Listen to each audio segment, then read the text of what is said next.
What's up, guys? It's Susie here. If you're new, you're welcome, and if you're returning, you're welcome as well.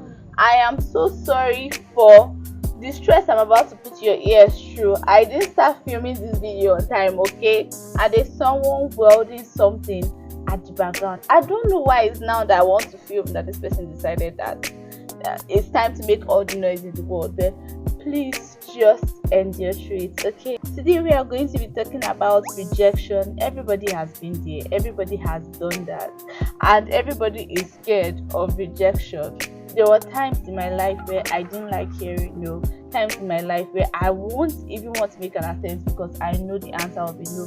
But over time, I would say I've gotten through my fear of rejection just because I've had words now, or I have words now rather, that ground me and help me stay focused even in spite of my phobia for rejection. And I'll be sharing that with you guys. First words of motivation that always gets me going, whenever I'm about to enter a phase where I'm so scared of rejection, is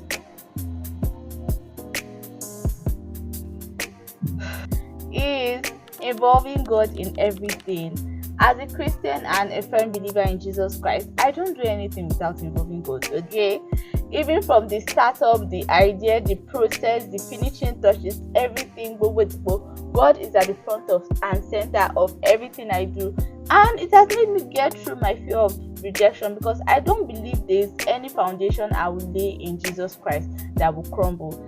I don't believe there's any idea that I will bring up with God in mind that will crumble. And that's just me. It has gotten me through so many of my frights and everything, because God is there, so why should I fear? God is there, so why should I be scared of rejection? Why? Don't be a Christian, or just don't be a person that prays where there's problem. Pray even before the problem, okay?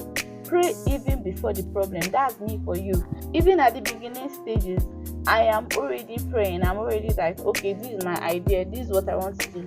Help me, God. Oh, how do I go about this? Oh, I think I want to do this. And then you pray until the very end. That's the best tip for success always. That's the best tip to get through rejection, because then you're not as scared as you are going to be, because you know that God's got your back. The second word that always gets me through my phase of rejection is the words they can tell me is no.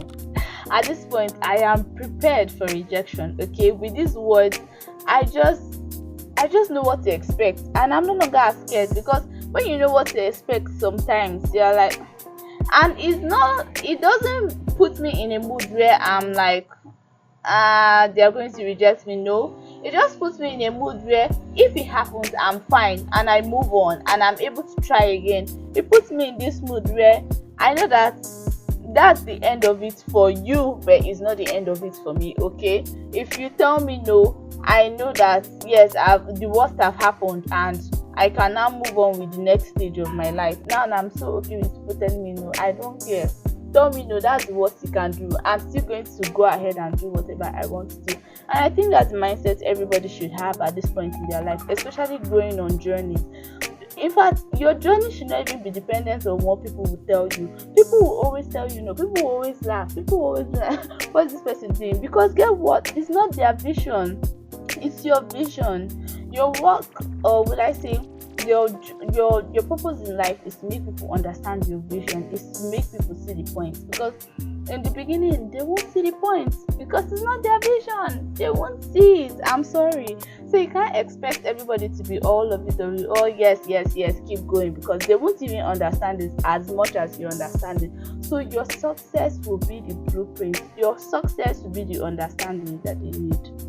The last words of motivation that always gets me through my fear or phobia of rejection is, the earlier I fail is the earlier I can succeed. I used to always be scared of failing, because once you fail, you associate it with rejection. That's just the truth. Once you fail, you're like, this stuff cannot work. Let me just hang off the towel and forget about it. But no, you should always be in this mental state where the more you fail is the more drive for you to succeed. That's the way I am right now.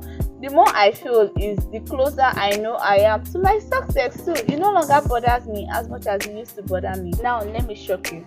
Do you know that there are people that have not even started building their dreams, but they are laughing at you? These people have not started building their dreams though, but they are laughing at you for failing.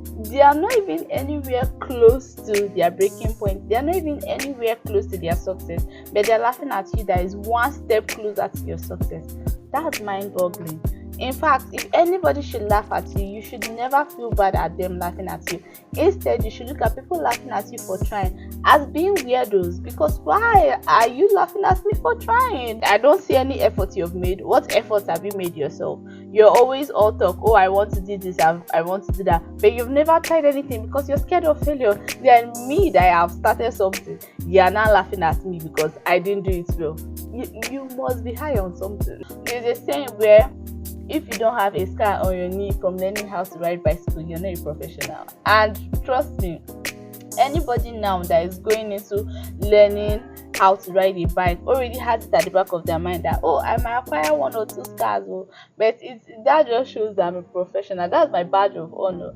And the same thing for you. You should be okay with acquiring scars on the way. You should be okay with falling, but that shouldn't mean that you remain there. No, you should always be able to pick yourself up, because now you have failed and now you are one step closer to your success. That's all for today. This video is very, very short, very brief, very straight to the point. I just don't want to talk too much today. I don't know, the whole noise, I don't want to stress you guys ears so much.